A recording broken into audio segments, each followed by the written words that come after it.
नमस्कार, आप देख रहे हैं न्यूज वन इंडिया। मैं हूं आपके साथ राजेश कुमार। यूपी विधानसभा सत्र के दौरान मुख्यमंत्री योगी आदित्यनाथ ने विपक्ष को जमकर धोया। इस दौरान उन्होंने प्रयागराज मामले में साजिशकर्ता के साथ फोटो वायरल होने पर अखिलेश यादव पर निशाना साधा, साथ ही जाति की बात पर भी पलटवार किया। इस दौरान मुख्यमंत्री ने समाजवादी पार्टी पर तंज कसते हुए कहा कि हमने ओडीओपी दिया और समाजवादी पार्टी की सरकार ने वन डिस्ट्रिक्ट वन माफिया दिया। साथ ही आगे सीएम ने क्या कुछ कहा, आपको सुनवाते हैं।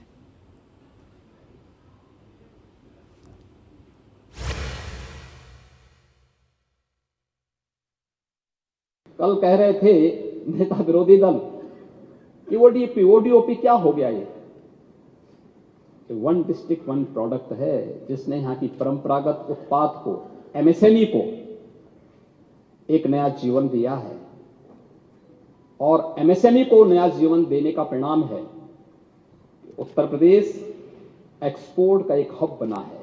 आज उत्तर प्रदेश 16-17 की तुलना में दोगुने से अधिक एक्सपोर्ट कर रहा है।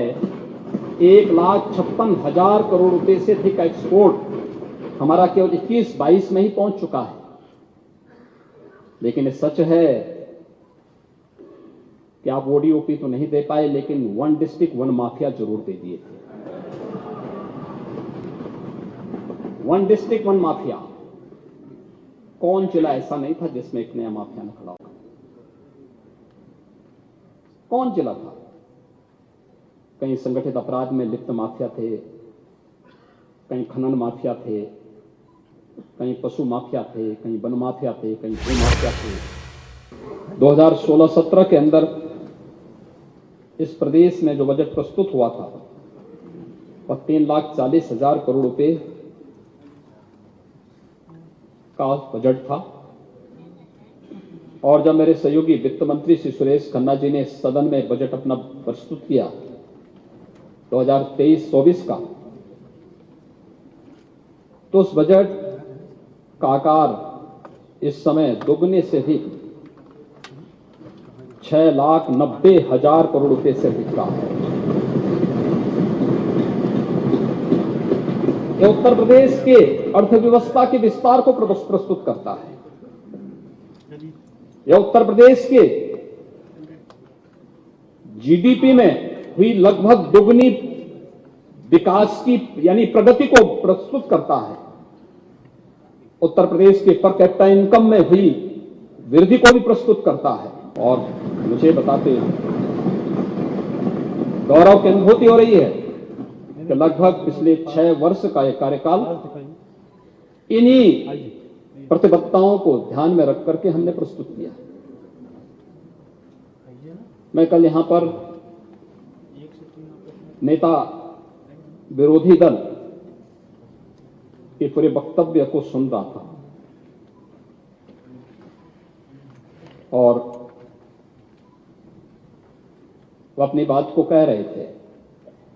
मुझे आश्चर्य हो रहा था कि जब वो कह रहे थे तो उन्हें इस बात पे प्रसन्नता हो रही थी कि उत्तर प्रदेश के पैरामीटर को पिछले पायदान पर धकेलने पर उन्हें प्रसन्नता हो रही थी। उत्तर प्रदेश पीछे क्यों भाग रहा था? सत्र के पहले हर एक क्षेत्र में पीछे क्यों जा रहा था? हम सब जानते हैं, हर व्यक्ति इस बात को जानता है, प्रदेश के अंदर एक सर्वसमावेशी समग्र विकास की अवधारणा को ध्यान में रख करके आत्मनिर्भर उत्तर प्रदेश की इस परिकल्पना को साकार करने वाला, हर एक तबके का प्रतिनिधित्व करने वाला बजट प्रस्तुत किया। पूरी घटना का जो साजिश करता है उसकी फोटो वायरल हो रही थी।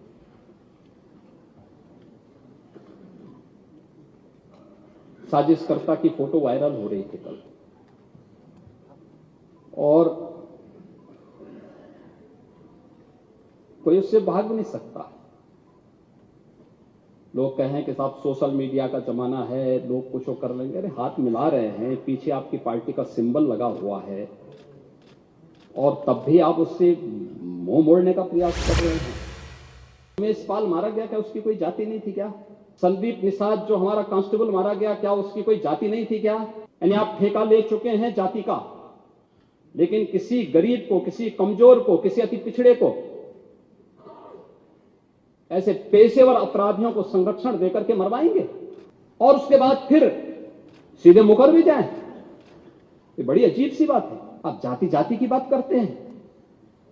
मैंने इसी बात को पिछली बार भी कहा था, जब हम विकास की बात करते हैं तो आप जाति का मुद्दा लेके आते हैं। समस्या के दो समाधान होते हैं। हर समस्या के दो समाधान, भाग लो या भाग लो। या तो उसे चुनौती के रूप में स्वीकार करते हुए उसका सामना करो, उस प्रकार की कार्य योजना बनाओ और उसके समाधान के स्तर पर पहुंचाओ, जैसे कि 6 वर्ष के अंदर किया गया। और दूसरा है, जैसे नेता प्रतिपक्ष की सीट खाली है, भाग लो। इस बार 22-23 में मिलने जा रहा है 45,000 करोड़ रुपए। 45,000। पैसा किसके पास ज्यादा था? ये किसके पास ये पैसा जाता था? ऐसे ही थोड़े कोई खरीद दे रहा है इंग्लैंड में होटल, ऑस्ट्रेलिया में टापू, ऐसे थोड़े खरीद रहे आप। ये सब प्रदेश को लूट करके खरीदा गया है। जाति, हायरी जाति। कर्ण का हृदय क्षोभ से डोला, कुपित सूर्य की ओर देख वह वीर क्रोध से बोला। जाति जाति रटते जिनकी पूंजी केवल पाखंड, मैं क्या जानू जाति, जाति है मेरे ये भुजदंड। नेता प्रतिपक्ष कह ही रहे थे कि अगर आप दावोस गए होते तो हो सकता है 50 लाख करोड़ का प्रस्ताव आता। उनको विश्वास हो गया ना कि प्रस्ताव आ रहे हैं।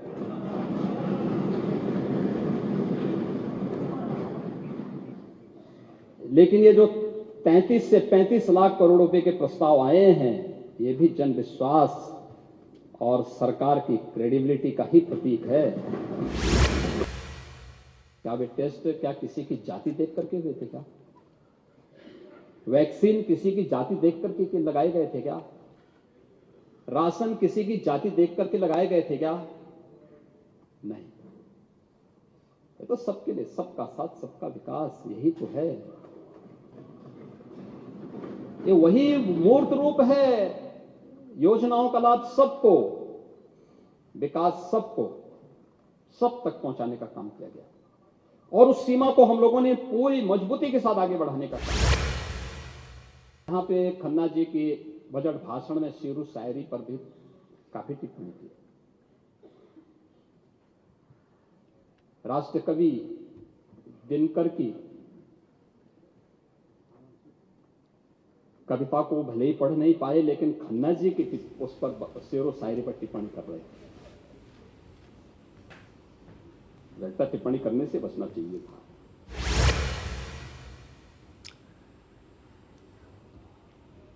तो सदन के भीतर मुख्यमंत्री योगी आदित्यनाथ को आपने सुना, जिन्होंने सरकार की उपलब्धियां भी गिनवाई और विपक्ष पे वार भी किया। खबर लखनऊ से है, जहां मुख्यमंत्री योगी आदित्यनाथ ने एक नया कीर्तिमान स्थापित किया है और उत्तर प्रदेश में लगातार सबसे लंबे समय रहने वाले मुख्यमंत्री का उन्होंने रिकॉर्ड बनाया है। और मुख्यमंत्री के पद पे आज 5 साल 346 दिन पूरे किए हैं मुख्यमंत्री योगी आदित्यनाथ ने, और ये भी अपने आप में एक रिकॉर्ड है।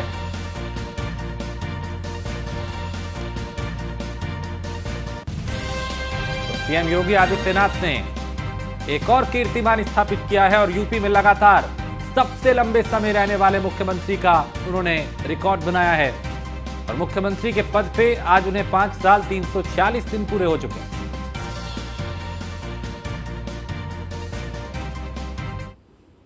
उधर गोंडा में एक दर्दनाक सड़क हादसा हुआ, जहां सड़क हादसे में अधिवक्ता समेत 3 लोगों की दर्दनाक मौत हो गई। इस हादसे के दौरान 2 लोग घायल हुए, जिन्हें नजदीकी अस्पताल में भर्ती कराया गया। खिंदूरी गांव के पास ट्रक से कार टकराई थी और कार में सवार लोग लखनऊ से लौट रहे थे। कर्नलगंज गोंडा रोड के खिंदूरी गांव के पास ये हादसा हुआ। कादिर अंसारी हमारे संवाददाता गोंडा से ज्यादा जानकारी के साथ। कादिर, क्या जानकारी हादसे को लेकर? देखिए, साफ तौर से जिस तरीके से तेज रफ्तार से गाड़ी जो है वैगनार से एक्सीडेंट हुआ है, एक्सीडेंट में जो है ये बहराइच रोड पर ये सड़क हादसा हुआ है। सड़क हादसे में 2 अभी भी घायल हैं और जिसमें से 3 लोगों की मौके पे ही दर्दनाक मौत हो गई और दो लोगों को, शवों को तो एक के साथ बहराइच मरने वालों में से एक अधिवक्ता भी शामिल है। और जिस तरीके से ये घटना हुई है, घटना के बाद में घायलों का उपचार चल रहा है और इसमें 3 लोगों की दर्दनाक मौत हुई है। बहुत शुक्रिया कादिर जानकारी के लिए। तो ये दुखद हादसा जिसमें 3 लोगों की जान गई, 2 घायल हुए। घायलों को नजदीकी अस्पताल में भर्ती कराया गया। बुलंदशहर में संदिग्ध हालात में 2.5 साल का मासूम लापता हो गया। बता दें कि सीओ सियाना समेत 5 थानों की पुलिस मासूम की तलाश कर रही है। लापता बच्चे का नाम नितिन बताया जा रहा है, जिसकी तलाश के लिए पुलिस ड्रोन कैमरे की मदद भी ले रही है।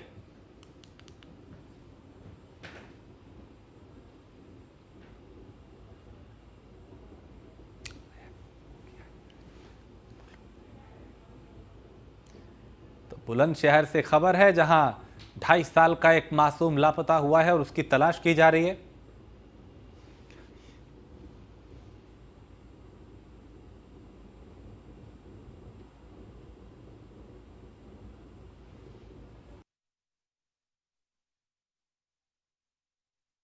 पूरे क्षेत्र में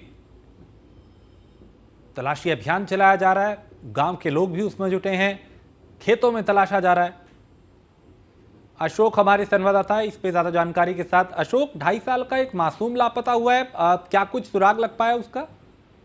बिल्कुल राजीव साहब को बता दें, बुलंदशहर के ये खानपुर थाना क्षेत्र का मामला है, जहां पर एक 2.5 साल का मासूम बच्चे को कल से लापता है। हालांकि इस पूरे मामले में एसएसपी ने सीओ गन्ना शर्मा को तत्काल मौके पर भेजने का आदेश दिया है और सीओ ने 5 थाने की फोर्स के साथ में जारी कर रहा है और ड्रोन कैमरा की निगरानी करी जा रही है कि बच्चे को कुशलता उनके परिवार में मिले और ताकि पूरे मामले को परिजनों ने अपहरण की आशंका जताई। अब देखना होगा कि इंडिया से पूरे एक्सक्लूसिव चला रहा है, पुलिस कब तक मासूम को बरामद कर पाते हैं। चलिए, बहुत शुक्रिया अशोक जानकारी के लिए। और आम जनता पर एक बार फिर महंगाई की मार पड़ी है। रसोई गैस की कीमत में एक बार फिर से इजाफा हुआ है, वो भी 50 रुपए का। जी हां, जाहिर है आपके किचन का बजट बिगड़ना निश्चित है ऐसे दौर में, जबकि खाने पीने की चीजों की महंगाई पहले से ही आसमान छू रही है। देखिए महंगाई को लेकर मेरठ के लोगों ने क्या कुछ कहा, उन्हें सुनते हैं।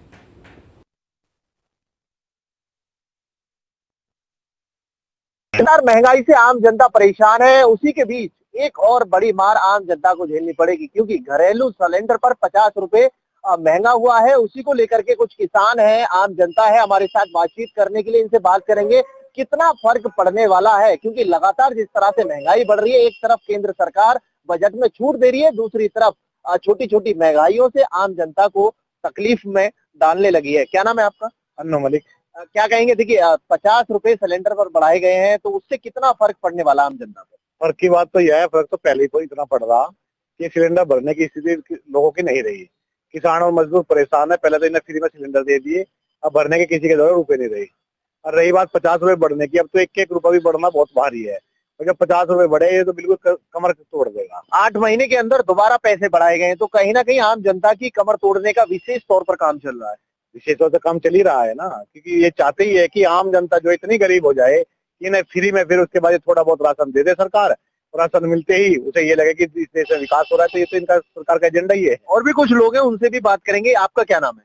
दीपक सोम। दीपक जी, क्या कहेंगे? लगातार बढ़ती महंगाई आम जनता की कमर तोड़ रही है। एक तरफ केंद्र सरकार टैक्स में छूट दे रही है, दूसरी तरफ बसों का किराया बढ़ाया जा रहा है, सिलेंडर की महंगाई बढ़ रही है, उसको लेकर के आपका क्या कहना है? टैक्सों में छूट पता नहीं कहाँ मिल रही कहाँ नहीं मिल रही, इसका राह किसी को नहीं बैठ रहा मेरे भाई। लगातार महंगाई ने ये हाल कर रखा है। अभी हाल फिलहाल में आज ही सिलेंडर पे पैसे बढ़ा दिए इन्होंने। ये उज्ज्वला योजना लेकर आए थे, उज्ज्वला योजना में इन्होंने फ्री कनेक्शन दिए। हम कह रहे फ्री कनेक्शन ना दो, कनेक्शन हम पैसों से लेंगे, फ्री गैस दे दो। फ्री कनेक्शन की कहाँ जरूरत पड़ रही? कनेक्शन तो हमारे पे है पहले ही, कनेक्शन तो हर घर में है। अब तो फ्री गैस की जरूरत है। लेकिन ये लगातार क्या करेंगे, 2 रुपए बढ़ा देंगे, 2 रुपए घटाओगे और 50-50 रुपए बढ़ाओगे। इतनी मार इस टाइम महंगाई पे है। आम आदमी ना तो बच्चों को स्कूल में पढ़ा पा रहा, ना चिकित्सा ले पा रहा। इतने महंगे इलाज हैं, इतने महंगे महंगे ऑपरेशन है। एक छोटे से इलाज के लिए भी कई कई लाख रुपए का खर्चा हो जाएगा आम किसान का। तो बढ़ती महंगाई किसान और आम जनता के लिए बड़ी मुश्किल का सामना करना पड़ रहा है। किसान का तो यो हाल कर रखा है इन्होंने, ना तो फसलों का दाम मिलता, ना फसलों का हमें भुगतान मिलता। आंदोलन हमें गन्ने के रेट के लिए भी करना पड़े, उसके भुगतान के लिए भी आंदोलन करना पड़े, और अब ये महंगाई बढ़ती जा रही है तो इसके लिए भी आंदोलन करना पड़ रहा है। दूसरी तरफ बेरोजगार इतना है, देश में इतनी बेरोजगारी है, इसकी तरफ सरकार का कोई ध्यान नहीं है। हम तो एक बात हमें याद आवे पिछले समय की, कि जब 2 रुपए या 3 रुपए भी दूसरी सरकारों के टाइम पे बढ़ जाया करते थे, तो ये भाजपा के नेता दिल्ली में जंतर मंतर पर सिलेंडर गले में घेर घेर कर घूमे करे थे। आज इनकी समझ में हमारी नहीं आ रहा कि आज यो महंगाई नहीं चमक रही है ना। जब यो 2 रुपए बढ़े थे, जब तो सिलेंडर लेकर धरना हो गया था, पेट्रोल पे पैसे बढ़ जाया करे, तो स्मृति ईरानी झोटे बुग्गी पाया करे थी संसद में कि भाई ये तो पेट्रोल महंगा हो गया। आज पेट्रोल 100 के पार जा रहा, आज कहाँ है इनकी नजर? या दूसरों को उंगली उठानी आवे, इन पर खुद के तो कोई काम करना नहीं आता। बढ़ती महंगाई नुकसान दे रही है, आम जनता परेशान है। क्या नाम है बाबूजी आपका? किशोर कुमार। क्या कहेंगे? देखिए, लगातार महंगाई बढ़ रही है। पहले समय की बात की जाए तो घरों में पहले आदत डाली है गैस की, उसके बाद में गैस पर पैसा बढ़ रहे हैं। तो क्या मानते हैं इसको लेकर के कितनी जो आम जनता है कितना फर्क पड़ रहा है? मैं तो ये मानता हूँ कि देश की आम जनता की कमर तोड़ दी गई है। किसान मजदूर मेहनतकश लोगों का लगातार शोषण किया जा रहा है। 450 रुपए से सिलेंडर आज इस सरकार ने 1103 कर दिया है, क्योंकि लोग अब चूल्हे पे रोटी पोड़ने लगे हैं। उनकी स्थिति सिलेंडर लेने की तक की नहीं रही है। सरकार इसके लिए पूर्ण रूप से जिम्मेदार है। किसान मजदूरों को गुलाम बनाया जा रहा है पूंजीपतियों का, क्योंकि मुकेश अंबानी और अडानी गैस निकालते हैं, उनको तो अमीर बनाया जा रहा है, किसानों को उनको गुलाम बनाया जा रहा है, मजदूरों को। ये बढ़ती महंगाई के लिए बीजेपी दोषी है, और ये केंद्र सरकार और ग्राहकों के स्वास्थ्य के साथ हापुड़ का पिज्जा हट खिलवाड़ कर रहा है। सैंपलिंग में पिज्जा हट से लिए गए 3 नमूने फेल हुए हैं और मशहूर ब्रांड मदर डेयरी का दूध भी अपने मानकों पर खरा नहीं उतर पाया। मदर डेयरी पिलखुआ यूनिट से लिया गया दूध का सैंपल जांच में फेल साबित हुआ है। फिलहाल दोनों मामलों में एडीएम कोर्ट में मुकदमा चलेगा।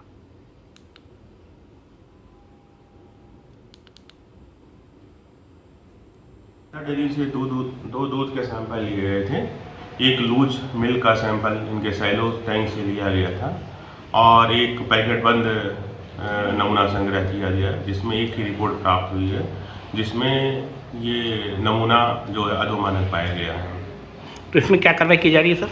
इसमें भी संबंधित न्यायालय में वाद दायर किया जाएगा और न्याय निर्णय अधिकारी द्वारा इसमें पेनल्टी का प्रोविजन है। और इसी के साथ इस बुलेटिन में फिलहाल इतना ही। आप बने रहिए न्यूज़ 1 इंडिया के साथ।